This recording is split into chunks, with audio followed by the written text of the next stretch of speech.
الحمد لله رب العالمين. الحمد لله الذي هدانا لهذا وما كنا لنهتدي لولا أن هدانا الله. جزا الله عنا محمدا صلى الله عليه وسلم بما هو أهل.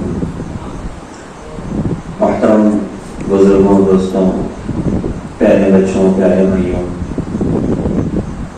اللہ تعالیٰ نے ہم سب پر بڑا انعام فرمایا ہے، بڑی نعمت عطا فرمائی ہے کہ ہم سب کو اللہ پاک نے بغیر مانگے حضرت محمد صلی اللہ علیہ وسلم کو امتی بنایا ہے۔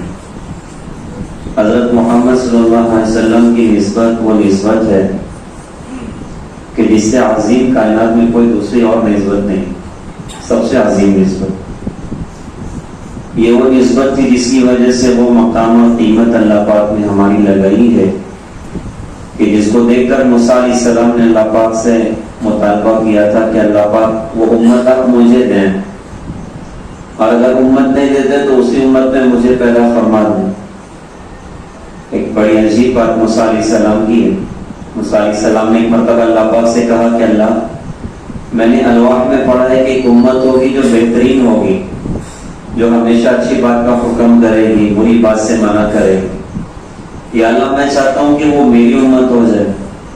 تو اللہ پاک نے ارشاد فرمایا تھے کہ نہیں، وہ تمہاری نہیں، وہ تو احمد صلی اللہ علیہ وسلم کی امت ہو۔ ہمارے نبی کے اللہ تعالیٰ نے بہت سارے نام رکھے۔ ہمارے نبی نے ارشاد فرمایا تھا کہ میرے اللہ نے میرے 10 نام رکھے ہیں، انا محمد، احمد، ماہی، حاشر، حافظ، فاتح، خاتم، ابوالقاسم، طٰہٰ، یاسین۔ کہا کہ اللہ نے میرے 10 نام رکھے۔ تو 2 نام بڑے مشہور ہیں، محمد اور احمد صلی اللہ علیہ وسلم۔ تو اللہ پاک نے ارشاد فرمایا کہ نہیں، وہ تمہاری نہیں، وہ تو احمد صلی اللہ علیہ وسلم کی امت ہو۔ موسیٰ علیہ السلام نے کہا کہ اللہ پاک، میں نے الواح میں پڑھا کہ ایک امت ہوگی تو سب سے آخر میں دنیا میں آئے گی، لیکن سب سے پہلے ہی جنت میں چلی جائے۔ یا اللہ، میں چاہتا ہوں کہ وہ میری امت ہو جائے۔ تو اللہ پاک نے ارشاد فرمایا کہ نہیں، وہ تمہاری نہیں، وہ تو احمد صلی اللہ علیہ وسلم کی امت ہو۔ پھر کہا اللہ پاک، میں نے الواح میں پڑھا ہے کہ ایک امت ہوگی کہ جو بڑے بڑے فتنوں کا مقابلہ کرے، یہاں تک کہ کانے دجال سے بھی ٹکر لے جائے۔ اس امت کی وہ شان ہے، اس امت کے لوگ اور کانے دجال کا بھی مقابلہ کریں۔ تو اللہ، میں چاہتا ہوں وہ میری امت ہو جائے۔ تو اللہ پاک نے ارشاد فرمایا کہ نہیں، وہ تمہاری نہیں، وہ تو احمد صلی اللہ علیہ وسلم کی امت ہو۔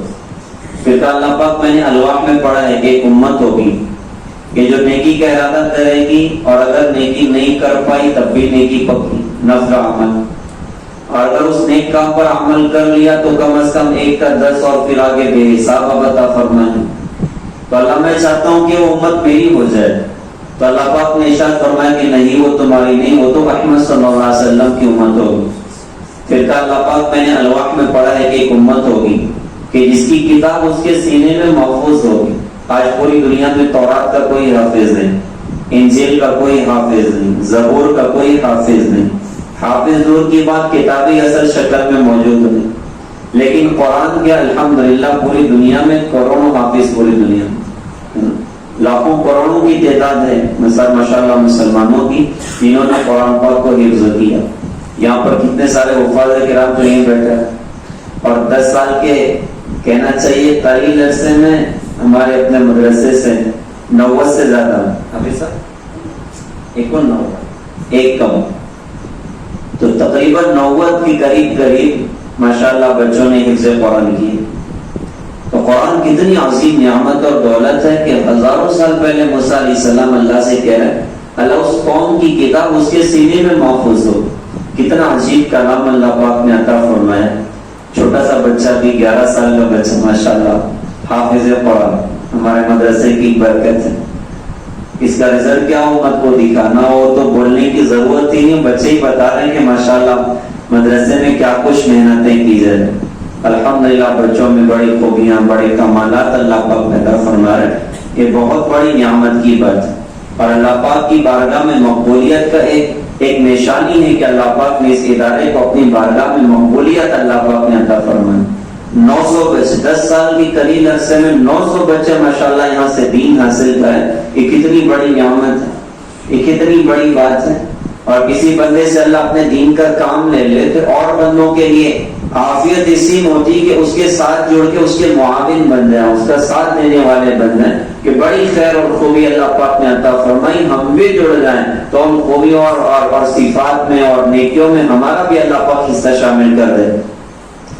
تو موسیٰ علیہ السلام نے اللہ سے کہا اللہ پاک میں نے الواح میں پڑھا کہ ایک امت ہوگی جس کی کتاب اس کے سینے میں محفوظ ہو، میں چاہتا ہوں وہ میری امت ہو جائے۔ اللہ نے فرمایا کہ نہیں وہ تمہاری نہیں، وہ تو احمد صلی اللہ علیہ وسلم کی امت ہوگی۔ پھر کہا اللہ پاک میں نے الواح میں پڑھا کہ ایک امت ہوگی کہ جو قیامت کے میدان میں قوموں کی سفارش کرے، اس امت کے لاکھوں احباب اس شان والے ہوں گے قیامت کے میدان میں کہ بلا مبالغہ ان کی سفارشوں پر اللہ لاکھوں کروڑوں کو اللہ پاک جنت میں داخل کرے۔ جسے مثال کے طور پر اویس قرنی رحمت اللہ علیہ، بندہ بڑے کمال کے انسان سے، اپنے ماں کی خدمت میں اپنی زندگی کھپائی اور لگائی، حضور پاک صلی اللہ علیہ وسلم کے زمانے میں پیدا ہوئے لیکن اللہ کے نبی کی ملاقات نہ کر سکے۔ خط لکھا حضرت کو کہ حضرت میں ماں کا اکیلا بیٹا ہوں، دیکھ بھال کرنے والا کوئی نہیں، میری چاہت ہے کہ آپ کی زیارت کر لوں آ کر۔ تو حضور نے جواب میں فرمایا کہ آپ اپنی ماں کی خدمت کریں، وہ ماں کی خدمت میں لگے رہے اور اللہ کے نبی کا وصال بھی ہو گیا۔ تو اللہ کے نبی کو دیکھ نہ سکے لیکن حضور پاک صلی اللہ علیہ وسلم نے غائبانہ ان کے لیے بڑی بڑی بشارتیں سنائیں، ان کے بڑے بڑے مقامات سنائے اور اتنا بڑا درجہ سنایا۔ حضرت عمر سے فرمایا تھا کہ عمر تو اپنے لیے اس سے دعا کروا لینا۔ کہتی کیوں دعا کروانی؟ تو آپ نے ارشاد فرمایا تھا کہ اویس نے ماں کی ایسی خدمت کی ہے کہ جب وہ ہاتھ اٹھاتا ہے تو اللہ اس کے ہاتھ کو خالی واپس نہیں لوٹاتا۔ اس کی ماں کی خدمت نے اس کو اتنے اعلیٰ مقام تک پہنچایا ہوا اور اسی خدمت کا یہ معاملہ تھا۔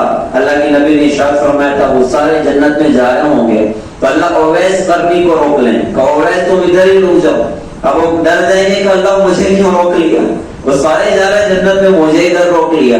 تو اللہ فرمائیں گے اویس تم آج سفارش کرو، تمہاری سفارش پر لاکھوں کو تمہارے ساتھ جنت میں داخل کرو۔ اور ماشاءاللہ یہاں تو سارے بچے حافظ قرآن بن گئے، ایک تو کم از کم 10 کو تو جنت میں لے کے جائے گا، کتنی بڑی بات ہے۔ تو لاکھوں کروڑوں کی سفارشوں کے سامان بن جائے۔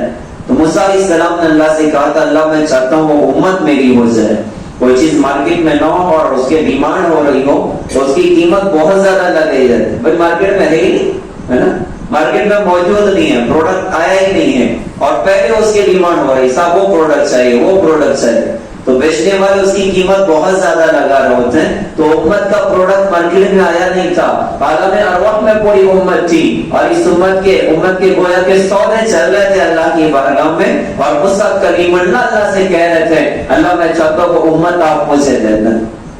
یہ حضرت محمد صلی اللہ علیہ وسلم کی نسبت ہے۔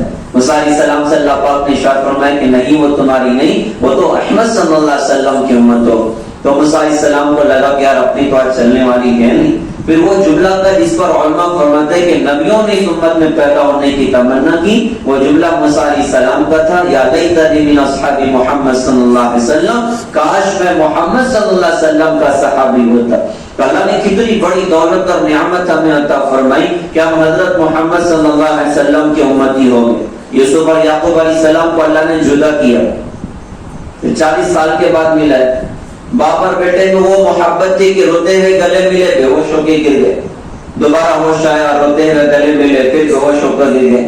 تیسری مرتبہ بھی یہی ہوا، فرشتوں نے اللہ پاک سے کہا کہ اللہ اتنی محبت کوئی کسی سے کرتا ہے کہ نہیں کرتا جتنی یوسف اور یعقوب کے درمیان میں۔ تو اللہ پاک نے ارشاد فرمایا کہ فرشتوں تمہیں نہیں پتا محمد صلی اللہ علیہ وسلم کی امت سے ہم اس سے زیادہ پیار کرتے ہیں، ہم اس سے زیادہ محبت کرتے ہیں۔ ہمارے تو نصیب جا گئے کہ ہم حضرت محمد صلی اللہ علیہ وسلم کے امتی ہو گئے۔ اللہ نے ہمیں اپنے نبی کی برکتیں بے شمار عطا فرمائی اور میں ایک بڑی برکت اللہ نے ہمیں عطا فرمائی، بڑی نعمت اور دولت عطا فرمائی کہ قرآن کی عظیم کتاب اللہ پاک نے مجھے اور آپ کو دی۔ قرآن اللہ کی کتاب بھی ہے، قرآن اللہ کا کلام بھی ہے اور ایسا زبردست کلام ہے کہ جس کی نظیر کائنات میں کہیں نہیں ملتی۔ اور اللہ پاک نے تو چیلنج کر دیا تھا کہ اگر تمہیں شک ہے قل ان کنتم فی ریب کیا ہے آپ سب قرآن کیا ہے، اگر تمہیں شک ہے اس قرآن پاک کے اندر یہ اللہ کا کلام ہے کہ نہیں ہے تو ٹھیک ہے جاؤ ساری دنیا کو اکٹھا کرو، ساری دنیا کو اکٹھا کرو اور قرآن کی کوئی صورت بنا کر پیش کر، کوئی ایک صورت بنا کر پیش کر دو، کہا کہ تم تو ہرگز یہ کام نہیں کر سکتے۔ ایسا زبردست کلام اللہ پاک نے حضرت محمد صلی اللہ علیہ وسلم پر نازل فرمایا کہ جس کی نظیر پوری کائنات میں کہیں نہیں ملتی، اور ایسا زبردست کلام ہے کہ آسان یاد کرنے کے لیے اللہ پاک نے آسان کر دیا کہ انسان کوشش کرے، محنت کرے، وہ سارا کا سارا اللہ پاک بندے کے سینے میں اتار دیتا ہے۔ اللہ نے حضرت محمد صلی اللہ علیہ وسلم پر قرآن پاک نازل فرمایا۔ قرآن ایک زبردست کلام ہے، ایک زبردست کتاب ہے۔ مکہ میں بلکہ عرب کے لوگ سارے اہل زبان تھے، اپنے آپ کو زبان والا کہتے تھے، اور کہتے تھے دنیا تو گونگی ہے، انہیں بولنا نہیں آتا، اور واقعی اللہ پاک نے عربوں کو بولنے میں بڑا کمال عطا فرمایا تھا۔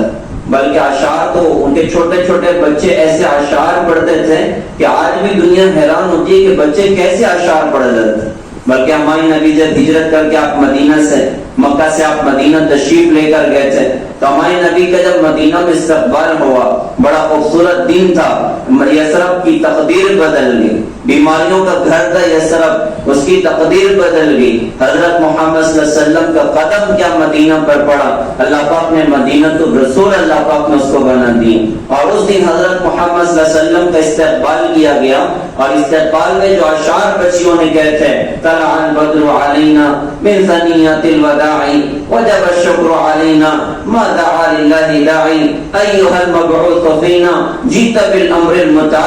ان کی چھوٹی چھوٹی بچیاں جب اشعار پڑھیں تو ایسے کمال کے اشعار ہوتے تھے گویا کہ بادل برس رہے ہوں اور بجلیاں کڑک رہی ہوں۔ اللہ نے زبان پر کمال عطا فرمایا تھا، لیکن قرآن جب اترا تو قرآن نے سب کو ہلا کے رکھ دیا، قرآن نے دم کر کے رکھ دیا، قرآن نے انہیں کہنا چاہیے کہ بے قرار کر کے رکھ دیا۔ کیا کہ کتنا عجیب کا نام، ایک بہت بڑا عربی ادیب گزرا، ابن المقفع اس کا نام تھا، حضور کے کافی سالوں کے بعد۔ یہ غیر ایمان والا تھا، عربی پہ بڑا کمال اس کو حاصل تھا۔ لوگوں نے اس سے کہا کہ یار تو نہ قرآن کی ٹکر کا کلام تیار کر۔ اس نے کہا ٹھیک ہے، مجھے ڈھیر ساری کتابیں اکٹھی کر کے دو اور 1 سال کا راشن میرے پاس جمع کر دو، میں 1 سال تک بیٹھوں گا اور قرآن کی ٹکر کا کلام تیار کر کے دکھاؤں۔ وہ بندہ 1 سال تک کمرے کے اندر سے نہیں نکلا، بشری ضرورت کے لیے نکلتا، پھر اندر جانا، کھانا پینا، باقی سارا کتابوں میں وقت گزارنا کہ مجھے قرآن کی ٹکر کا کلام تیار کرنا ہے۔ 1 سال کے بعد ایک کلام تیار ہوا، اس کو لگا کہ میں نے قرآن کی ٹکر کا کلام تیار کر لیا۔ وہ اپنے کمرے سے باہر نکلا، گلی سے گزر رہا تھا۔ اس امت کے وہ دور بھی گزرے ہیں، اللہ ہم سب کی حفاظت فرمائے۔ آج تو ایسا ایک دور چل رہا ہے کہ گھروں سے ناچ گانے کی آوازیں آ رہی ہوتی ہیں، گھروں سے موسیقی کی آواز آ رہی ہوتی ہے۔ ایک دور اس امت کا وہ بھی گزرا کہ گھروں سے قرآن کی تلاوت کی آواز آتی تھی، صبح گلی سے کوئی گزر گیا تو گھر سے قرآن کی تلاوت کی آواز آتی تھی۔ ماشاءاللہ آج مدارس اور مکاتب کی محنتوں کے ذریعے وہ دن اللہ پھر انشاءاللہ اس امت کو دکھا رہے ہیں، الحمدللہ اس امت کو دکھا رہے ہیں کہ صبح صبح ماشاءاللہ یہ بچے گھر میں قرآن پاک کی تلاوت کر رہے ہیں، تہجد پڑھ کر ماشاءاللہ قرآن پاک کی تلاوت کر رہے ہیں۔ تو ابن المقفع اپنے گھر کے باہر نکلا، اب گلی سے گزر رہا تھا، ایک گھر کی کھڑکی کھلے ہوئی اور اس کھڑکی میں ایک چھوٹی بچی بیٹھ کے قرآن پڑھ رہی تھی، اور ابن المقفع اس کھڑکی کے قریب سے گزرا، بچی قرآن پاک میں جو آیت وہ پڑھ رہی تھی سورہ ہود کی تلاوت کر رہی تھی، اور ایک آیت تک بچی پہنچی، وَقِيلَ يَا أَرْضُ ابْلَعِي مَاءَكِ وَيَا سَمَاءُ أَقْلِعِي وَغِيضَ الْمَاءُ وَقُضِيَ الْأَمْرُ وَاسْتَوَتْ عَلَى الْجُودِيِّ وَقِيلَ بُعْدًا لِلْقَوْمِ الظَّالِمِينَ۔ ابن المقفع کے دونوں قدم زمین پر جم گئے، اس کا پورا وجود کانپنے لگا، گھر واپس لوٹا، جو کچھ 1 سال میں تیار کیا تھا وہ پھاڑ پھوڑ کر پھینک دیا اور کہا کہ قرآن کی ٹکر کا کلام تو تیار ہو ہی نہیں سکتا۔ ایسا کلام ہے کہ اس کی نظیر پوری کائنات میں کہیں نہیں ملتی، بڑا عجیب کلام اللہ پاک نے اتارا۔ ہم اسی لیے حضور جب قرآن پاک کی تلاوت کرتے، کتنے بڑے بڑے کٹر مشرکین تھے، قرآن کو سن کر ماشاءاللہ اسلام میں داخل ہو گئے۔ حضرت عمر رضی اللہ عنہ کے اسلام لانے کا واقعہ وہ قرآن سے تعلق رکھتا ہے، قرآن نے دل کی دنیا کو جھنجھوڑ کے رکھ دیا۔ ایسا سخت آدمی جن کے بارے میں مشہور تھا کہ اگر سننا کہ خطاب کے گدھے نے کلمہ پڑھا ہے تو مان جانا، اور اگر سننا کہ خطاب کے بیٹے عمر نے کلمہ پڑھا ہے تو مت ماننا، یہ بندہ کبھی کلمہ نہیں پڑھے گا۔ لیکن قرآن وہ کلام ہے جس نے ایسے دل والے انسان کے دل کی دنیا کو بھی جھنجھوڑ کے رکھ دی، اور ماشاءاللہ وہ بھی اسلام میں داخل ہو گئے۔ اور بڑا عجیب دور تھا کہ لوگ ہمارے نبی کا قرآن سننے کے لیے بے قرار ہوتے تھے۔ کوئی بچہ اچھی آواز سے قرآن پڑھے تو دل کہتا ہے کہ پڑھتے ہی جائے پڑھتے ہی جائے۔ کیا وہ منظر ہوتا ہوگا کہ جب مکہ میں حضرت محمد صلی اللہ علیہ وسلم کی زبان ہوتی ہوگی اور اللہ رب العالمین کا کلام ہوتا ہوگا، وہ اثر ہوتا تھا کہ ساری رات گزرتی اور کئی مشرکین مکہ کے واقعات ملتے پوری رات کھڑے ہو کر قرآن سنتے رہے، انہیں پتہ ہی نہیں چلا کہ رات صبح سے بدل چکی۔ ایک مرتبہ تو بڑا عجیب واقعہ ہوا، مکہ کے بڑے بڑے سردار یہ دن بھر حضور کی مخالفت کرتے تھے، لیکن رات میں چھپ کے اللہ کے نبی کا قرآن سنتے تھے۔ اخنس بن شریح، ابو جہل، ابو سفیان، حضور آپ بیت اللہ میں کھڑے نماز پڑھ رہے، اور یہ تینوں بڑے بڑے سردار چھپے ہوئے اور وہ ہمارے نبی کا قرآن سن۔ اور وہ ایسا مزہ تھا کہ پوری رات گزر کے انہیں پتہ نہیں چلا۔ اب صبح ہوئی تو خیال آیا کہ بھائی صبح ہو گئی، اب اپنے گھر جانا۔ وہ تینوں نکلے تو ایک ہی راستے پر تینوں کی ملاقات ہوگی۔ ایک دوسرے سے پوچھا کہ بھائی صبح کدھر آ گئے؟ تو ہر ایک نے کہا کہ یار رات میں آئے تھے، ہم نے ان کا قرآن سنا، وہ عجیب مزہ تھا کہ ساری رات گزر گئی پتہ نہیں چلا۔ تو آپس میں کہنے لگے بدبختوں، دن بھر تو ان کی مخالفت میں بات کرتے ہو اور رات میں چھپ کے انہی کا قرآن سنتے ہو، کہ یار اب کل نہیں آئیں گے ان کا قرآن سننے۔ بات پکی ہو گئی، لیکن دوسرے دن ہوا وہ ایک بادشاہ کا واقعہ ہے نا، بادشاہ نے کہا اعلان کیا اپنے شہر میں کہ آج میرے حوض میں ہر گھر والا ایک گلاس دودھ ڈالے گا۔ اب یہ اعلان ہو گیا کہ بھائی رات میں یہ کام کرنا ہے۔ اب دوسرے دن جب صبح حوض کو دیکھا تو پورا حوض پانی سے بھرا تھا۔ ہر بندہ یہی سوچ رہا تھا کہ یار سب تو دودھ ڈالنے والے، مہینے ایک گلاس پانی ڈالنے والا، تو ساروں نے یہی سوچا اور ساروں نے لا کے پانی بھر دی۔ تو دوسرے دن ہوا یہ کہ ہر ایک یہی سوچا تھا کہ بھائی آج تو کوئی نہیں آ رہا، میں اکیلا جا رہا ہوں، لہٰذا پھر تینوں اکٹھا ہو گئے۔ ساری رات قرآن سننے میں گزرا، صبح ہو گئی، پھر ملاقات ہوئی، کہا اب نہیں آئیں گے ان کا قرآن سننے۔ تیسرے دن پھر ایسا ہوا، پھر اس کے بعد اخنس کو بڑا قرآن جھنجھوڑ رہا تھا۔ اخنس نے جا کر ابو جہل سے کہا کہ ابو جہل صحیح کہنا کہ محمد صلی اللہ علیہ وسلم کے کلام کے بارے میں تیری کیا ہے؟ تو ابو جہل نے کہا یار میرے دل کی بات کہتا ہوں کہ ان کا کلام سچا کلام ہے اور وہ سچے نبی ہیں، لیکن معاملہ یہ ہے کہ ہم لوگ کی خاندان کی نام کا مسئلہ ہو گیا ہے، ہماری عزت کا مسئلہ ہو گیا ہے، ہم نے قسم کھائی ہے کہ مرنے تک ان کی مخالفت کریں۔ جا کے انہوں نے ابو سفیان سے اس نے کہا کہ بھائی بتاؤ کہ کلام کے بارے میں کیا رائے ہے؟ تو حضرت ابو سفیان نے کہا کہ بھائی دل کی بات کہتا ہوں کہ ان کا کلام تو سچا کلام۔ تو قرآن وہ زبردست کلام ہے جس نے ایسے انسانوں کے دل کی دنیا کو بھی جھنجھوڑ کے رکھ دیا تھا۔ میرے پیارے بھائیوں، بڑی دولت اور نعمت اللہ پاک نے قرآن پاک کی شکل میں مجھے اور آپ کو عطا فرمائی ہے۔ یہ کتنی بڑی دولت اور کتنی بڑی نعمت ہے، ہم قرآن کی قدر کرنے والے بن۔ حدیث میں آتا ہے بندہ جب قبر میں رکھا جائے تو اس کی نماز اس کے پاس آ جائے، اس کا روزہ اس کے پاس آ جائے گا، اس کے زکات صدقات اس کے پاس آ کر کھڑے ہو جائیں گے، اللہ کی راہ میں جو قدم چلے وہ قدم کی طرف آ کے کھڑا ہو جائے گا۔ اور علماء فرماتے ہیں کتابوں میں لکھا کہ قرآن بھی جو ہے خوبصورت نوجوان کی شکل میں قبر میں آئے گا اور آ کر کہے گا کہ تجھے کوئی ٹینشن نہیں ہے، منکر نکیر کے سوال کے جواب کے بعد تو بالکل فری ہے، ایسے سو جا جیسے پہلی رات کی دلہن اپنے گھر میں سو جاتی۔ تو قرآن قبر میں انسان کا ساتھی بن جائے گا، حشر میں انسان کا ساتھی بن جائے گا۔ روایتوں میں آتا ہے کہ انسان جب نیک عمل قیامت کے میدان میں، نیک بندہ قیامت کے میدان میں کھڑا ہوگا تو اس کی ساری نیکیاں آ کر اس کو قیامت کے میدان میں گھیر لیں گی، اس کا روزہ، اس کی نماز، اس کا صدقہ خیرات، اس کا سبحان اللہ، اس کا الحمدللہ۔ لیکن حشر کے میدان میں خوبصورت نوجوان آئے گا، وہ آ کر اس کا ہاتھ پکڑے گا اور کہے گا کہ اللہ کے ولی چل، میں تجھے آج اللہ کی بارگاہ میں لے کر چلتا ہوں۔ کہ یہ کون ہوگا؟ تو فرمایا کہ یہ قرآن پاک کی عظیم نعمت ہوگی، یہ خوبصورت نوجوان کی شکل میں آ کر اس بندے کا ہاتھ پکڑ کے کہے گا کہ میں تیرا قرآن ہوں، چل میں تجھے اللہ کی بارگاہ میں لے کر چلتا ہوں۔ وہ اس کو لے کر چلے گا، فرشتوں کی نظر پڑے گی اس بندے پر، فرشتے کہیں گے کوئی بڑا خاص آدمی ہے، آج قیامت کے میدان میں قرآن نے اس کا ہاتھ پکڑا، لہذا اس کا راستہ نہ روکو۔ وہ سیدھا قرآن اس کو اللہ کی بارگاہ میں لے کر پہنچے گا اور وہاں جاتا اس کی سفارش کرے گا۔ قیامت کے میدان میں بہت ساری سفارشیں ہوں، نیک ماں باپ گناہگار اولاد کی سفارش کریں، نیک اولاد گناہگار ماں باپ کی سفارش کریں۔ وہ بچے جو بچپن میں دنیا سے رخصت ہو گئے وہ قیامت کے میدان میں اللہ کی بارگاہ میں اپنے ماں باپ کی سفارش کریں گے کہ اللہ ہمارے ماں باپ کا ایسے گناہ ہو گئے، غلطیاں ہو گئی، اللہ آپ نے ہمیں جنت میں داخل کرنے کے فیصلے کیے، ہمارے ماں باپ کو بھی ہمارے ساتھ جنت میں داخل کریے، اور اگر نہیں کرنا تو پھر ہمیں بھی ان کے ساتھ جہنم کی آگ میں داخل کر دیجئے۔ تو اللہ پاک ان کی سفارش پر ان کے ماں باپ کو اللہ جنت عطا کرے۔ حضرت محمد صلی اللہ علیہ وسلم سفارش کریں گے، نیک بیوی اپنے گناہگار شوہر کی سفارش کرے گی، نیک شوہر گناہگار بیوی کی سفارش کرے گا۔ ایسے ہی بڑی طاقتور سفارش قیامت کے میدان میں قرآن کی سفارش ہو، قرآن کی سفارش ہوگی۔ قرآن اللہ سے کہے گا اللہ یہ بندہ ہے جو دین پر مجھ پر عمل کرتا تھا اور رات میں میری تلاوت کرتا تھا، آپ اس کے بارے میں میری سفارش قبول کر لیجئے۔ اللہ اس کی سفارش پر اس بندے کے لیے جنت میں داخل کرنے کے فیصلے کرے گا۔